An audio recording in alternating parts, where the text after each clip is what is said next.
Bismillahirrahmanirrahim. Assalamualaikum warahmatullahi wabarakatuh. Alhamdulillahi rabbil alamin, wal aqibatu lil muttaqin, wala udwana illa 'alal zalimin. Asyhadu an la ilaha illallah wahdahu la syarika lah, wa asyhadu anna Muhammadan 'abduhu wa rasuluh. Sallallahu alaihi wa ala alihi wa sallama tasliman katsira. Amma ba'd. Kaum muslimin dan muslimat jamaah zuhur yang dimuliakan oleh Allah Subhanahu wa taala, alhamdulillah kita senantiasa bersyukur dan memuji Allah Subhanahu wa taala di kesempatan siang hari ini. Kembali kita melanjutkan kajian kita dengan membahas kitab Arba'una Su'alan ajaba anha an-nabiy sallallahu alaihi wasallam. Insyaallah kita akan memasuki hadis yang ke-33, yaitu ya Rasulullah mal mujibatan. Pertanyaannya, wahai Rasulullah, apa saja yang menyebabkan seorang itu masuk ke dalam surga dan dibebaskan dari neraka Allah Subhanahu wa taala. Kata penulis, An Jabir ibn Abdullah radhiyallahu anhuma qal atan Nabiy sallallahu alaihi wasallam rajulun faqal ya Rasulullah mal mujibatan faqal man mata la yushriku billahi syai'a dakhala al jannah wa man mata yushriku bihi syai'a dakhala an-nar. Kata penulis dari Jabir bin Abdullah radhiyallahu anhuma, beliau berkata bahwasanya ada seorang laki-laki yang datang kepada Rasulullah sallallahu alaihi wasallam, dan laki-laki ini bertanya, wahai Rasulullah, apa saja dua perkara yang mewajibkan? Maksudnya perkara yang mewajibkan masuk ke dalam surga, mengharuskan masuk ke dalam surga, atau perkara yang mengharuskan seorang itu dimasukkan ke dalam neraka. Faqala, maka Nabi SAW menjawab, man mata la yushriku billahi syai'a dakhala al-jannah. Siapa saja yang meninggal dalam keadaan tidak menyekutukan Allah dengan sesuatu apapun, maka pasti dia akan masuk surga. Wa man mata yusyriku billahi syai'a dakhala an-nar. Dan siapa saja yang meninggal dalam keadaan menyekutukan Allah dengan sesuatu apapun, maka pasti dia akan masuk ke dalam neraka. Rawahu Muslim. Hadis ini diriwayatkan oleh Imam Muslim. Jamaah yang dimuliakan oleh Allah Subhanahu wa taala, di dalam hadis ini dikatakan bahwasanya atan Nabiy sallallahu alaihi wasallam rajulun, ada seorang laki-laki yang datang kepada Nabi sallallahu alaihi wasallam. Dalam ilmu hadis ini disebut dengan istilah mubham. Artinya tidak diketahui, tidak dikenal siapa laki-laki tersebut. Tapi laki-laki ini adalah seorang sahabat. Dan kaidahnya bahwasanya kullus sahabati udul, semua sahabat itu adil, diterima riwayatnya walaupun tidak dikenal siapa dia. Ya, karena itu kata para ulama, ya tidak perlu kita capek-capek mencari tahu siapa laki-laki tersebut. Yang jelas dia adalah seorang sahabat, dan namanya sahabat itu pasti diterima riwayatnya. Jadi laki-laki ini bertanya, wahai Rasulullah, apa saja dua yang mewajibkan ke dalam surga atau mewajibkan ke dalam neraka? Maka Nabi SAW menjawab, man mata yusyriku billahi syai'a dakhala al-jannah. Siapa saja yang meninggal. Kata man di sini bermakna umum. Ya, baik laki-laki maupun perempuan, ya, tua maupun muda, orang Arab atau non Arab, siapa saja. Kalau dia meninggal dalam keadaan tidak menyekutukan Allah dengan sesuatu apapun. Syai'an di dalam bahasa Arab ini disebut dengan isim nakirah. Ya. Dan ketika ada isim nakirah terletak pada konteks man, maka syai'an di sini bermakna umum. Jadi apa saja, baik itu malaikat atau para nabi, orang saleh, demikian juga ya makhluk hidup atau benda-benda mati, itu semua tidak boleh disekutukan dengan Allah Subhanahu wa ta'ala. Jadi siapa saja yang meninggal dalam keadaan tidak menyekutukan Allah dengan sesuatu apapun, maka pasti dia akan masuk surga. Sebaliknya, wa man mata yusyriku billahi syai'an dakhalan nar. Siapa saja, laki-laki, perempuan, tua, muda, yang meninggal dalam keadaan menyekutukan Allah dengan sesuatu apapun, walaupun mungkin hanya lalat, ya, atau benda mati, dia sekutukan Allah dengan benda tersebut, maka pasti dia akan masuk neraka. Dan ini hadisnya adalah hadis yang sahih, diriwayatkan oleh Imam Muslim. Maka di dalam hadis ini terdapat beberapa faedah. Yang pertama, bayan fadlil imani billahi wa tauhidihi wa tahdhiru minasyirki billah wa bayan fatrihi. Di dalam hadis ini terdapat penjelasan akan keutamaan keimanan kepada Allah. Mengimani bahwasanya Allah yang mencipta, Allah yang menghidupkan, Allah yang memberi rezeki. Mengimani bahwasanya hanya Allah yang berhak untuk diibadahi. Ya. Demikian juga mengimani nama-nama Allah yang indah, mengimani sifat-sifat Allah Subhanahu wa ta'ala yang tinggi. Maka keutamaannya seperti ini. Ya, dia akan dimasukkan ke dalam surga. Demikian juga keutamaan mentauhidkan Allah Subhanahu wa ta'ala, itu beribadah hanya kepada Allah dan tidak menyekutukannya dengan sesuatu apapun. Sebaliknya, wa tahdhiru minasyirki billah wa bayan khatari, dan peringatan keras dari kesyirikan kepada Allah Subhanahu wa ta'ala, dan juga penjelasan akan bahayanya. Bahwasanya siapa yang menyekutukan Allah Subhanahu wa ta'ala lalu dia meninggal di atas perkara tersebut, tidak ada harapan untuk masuk surga. Ya, innahu may yusyrik billah faqad harrama Allahu alaihi al-jannah. Siapa saja yang menyekutukan Allah Subhanahu wa ta'ala, maka Allah haramkan baginya surga. Wa ma'wahun nar, dan tempat kembalinya adalah neraka. Innallaha la yaghfiru ayyushraka bih. Sungguhnya Allah tidak akan mengampuni dosa kesyirikan. Kalau dia meninggal di atas kesyirikan tersebut, maka sama sekali tidak ada harapan untuk dimasukkan ke dalam surga Allah Subhanahu wa ta'ala. Kemudian yang kedua, man mata wa huwa musyrikun billah syirkan akbar dakhalan nar khalidan fiha. Siapa saja yang meninggal dalam keadaan menyekutukan Allah Subhanahu wa ta'ala dengan kesyirikan yang besar, maka dia akan masuk neraka kekal di dalamnya. Kekal di dalamnya. Ya. Karena itu jamaah yang dimuliakan oleh Allah, di dalam Al-Qur'an itu sangat banyak ayat yang menjelaskan akan hal tersebut. Misalnya di surah Al-Bayyinah, ya, innal ladzina kafaru min ahlil kitabi wal musyrikina fi nari jahannam khalidina fiha. Ya.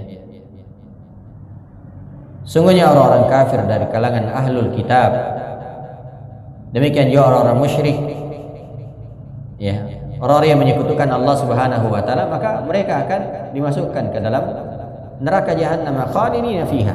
Mereka kekal di dalamnya. Ya, karena itu sangat mengerikan jamaah yang dimuliakan oleh Allah ketika seorang itu dimasukkan ke dalam neraka dalam keadaan melakukan kesyirikan. Sangat mengerikan, tidak ada harapan untuk masuk surga.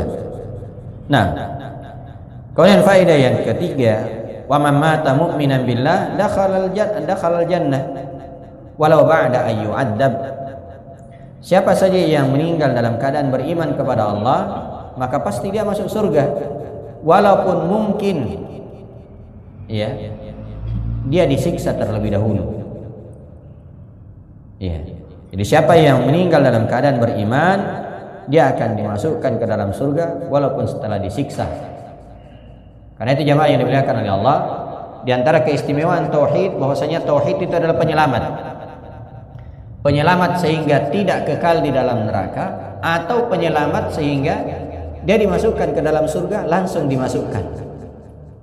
Ya, bahkan bisa saja dimasukkan ke dalam surga tanpa hisab, tanpa adab. Ini luar biasa tauhid. Inilah keimanan. Ya, jadi keimanan tauhid itu adalah penyelamat sehingga tidak kekal di dalam neraka. Ya. Dan itu sudah luar biasa. Apalagi lebih luar biasa lagi kalau seorang itu dimasukkan ke dalam surga tanpa disentuh oleh api neraka. Apalagi kalau seorang dimasukkan ke dalam surga tanpa hisab, tanpa adab. Oh, ini nikmat yang sangat besar di sisi Allah Subhanahu wa taala.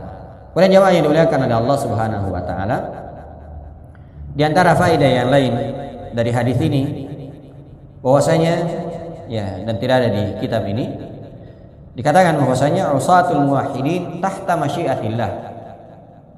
Para pelaku maksiat dari kalangan orang-orang yang bertauhid itu tahta masyiatillah, berada di bawah kehendak Allah. Dan inilah keyakinan, inilah akidah Ahlus Sunnah wal Jamaah, bahwasanya pelaku dosa, ya, termasuk pelaku dosa besar dari kalangan orang-orang yang bertauhid itu berada di bawah kehendak Allah. Apa maksudnya?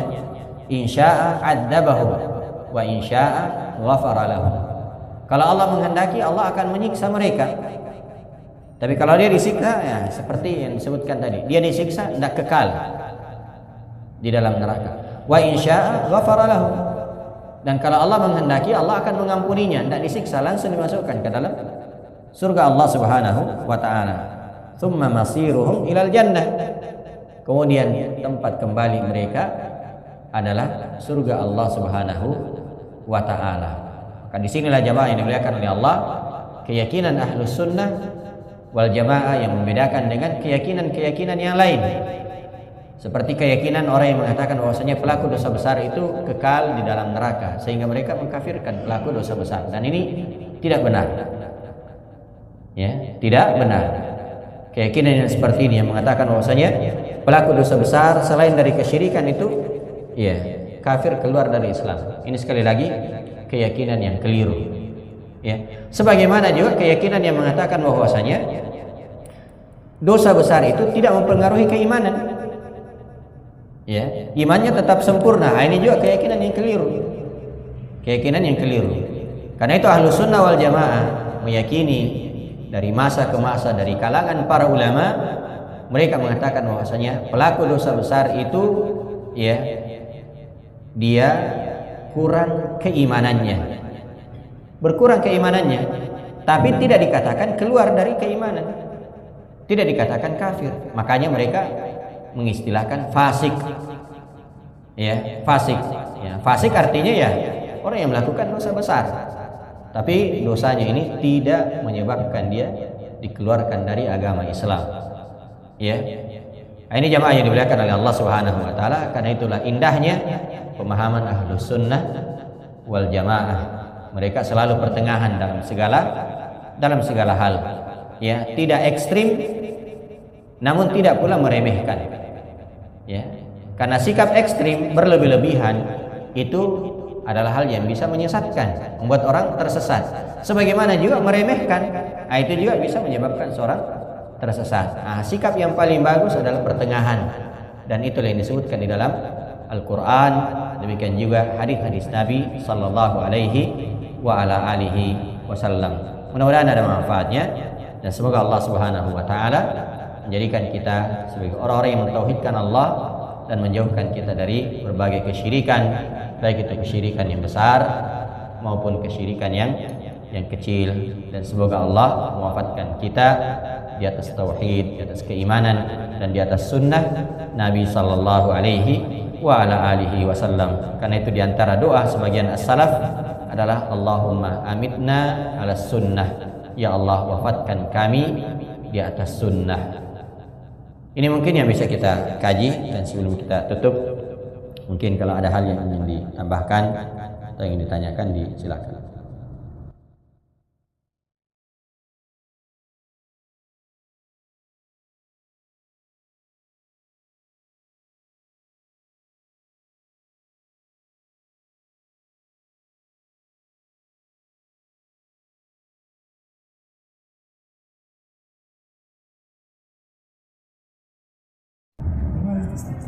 Iya.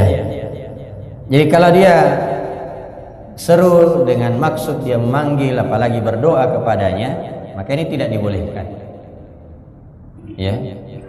Ya panggil, ya Rasulullah, ya Muhammad, atau yang lainnya dia panggil, maka ini tidak dibolehkan. Itu termasuk kesyirikan kepada Allah, karena itu bentuk doa kepada selain Allah Subhanahu wa ta'ala. Nah, termasuk juga misalnya kalau dia katakan Muhammad, ya, itu kan sebenarnya takdirnya dia panggil, ya, dia panggil.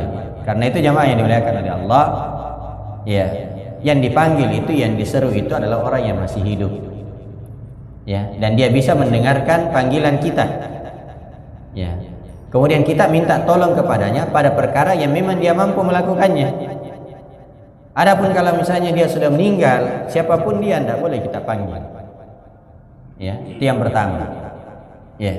Kemudian walaupun mungkin dia hidup, tapi kita minta tolong kepada orang tersebut pada perkara yang tidak mampu dia lakukan.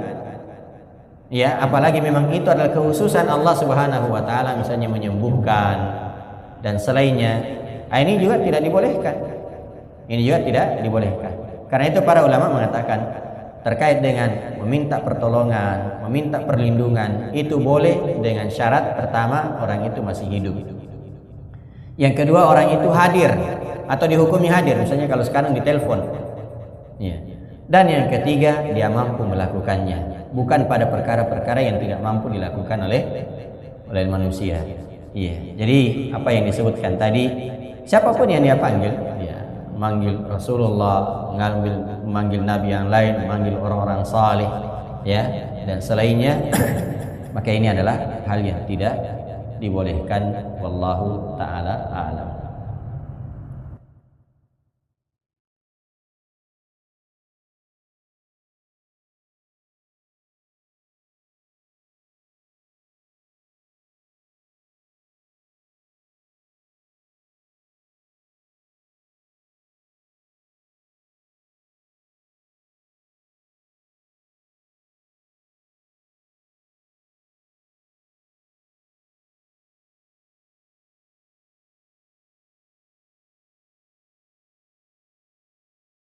Bapak Ibu yang dimuliakan oleh Allah Subhanahu wa taala, ya.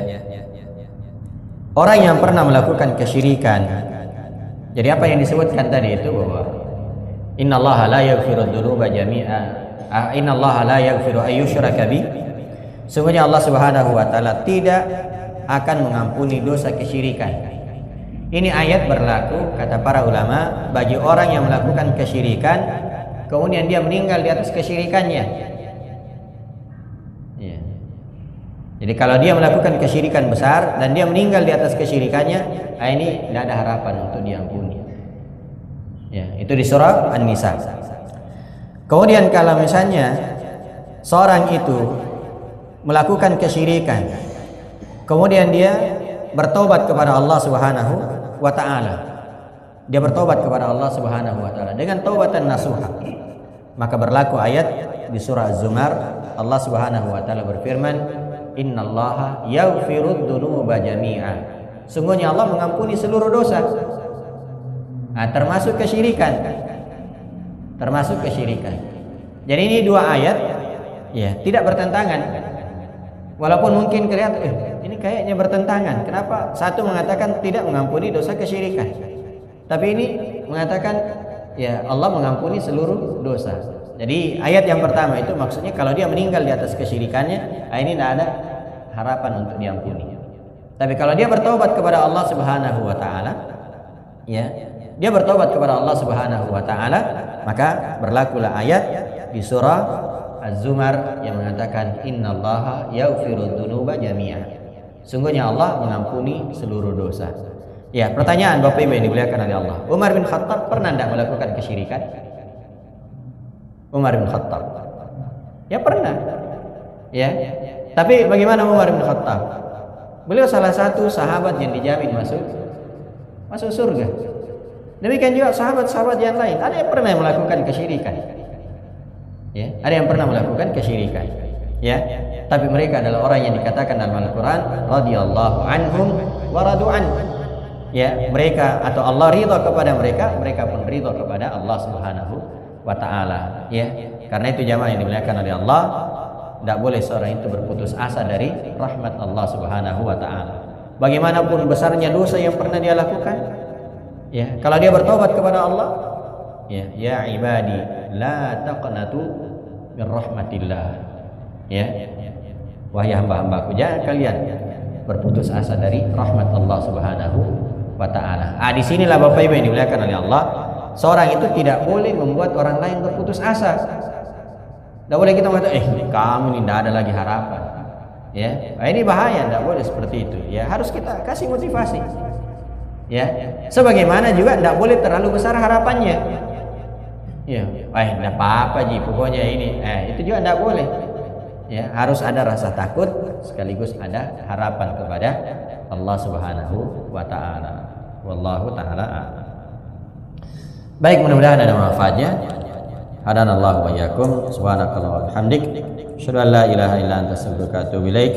Wa akhiru da'wana alhamdulillahi rabbil alamin. Assalamualaikum warahmatullahi wabarakatuh.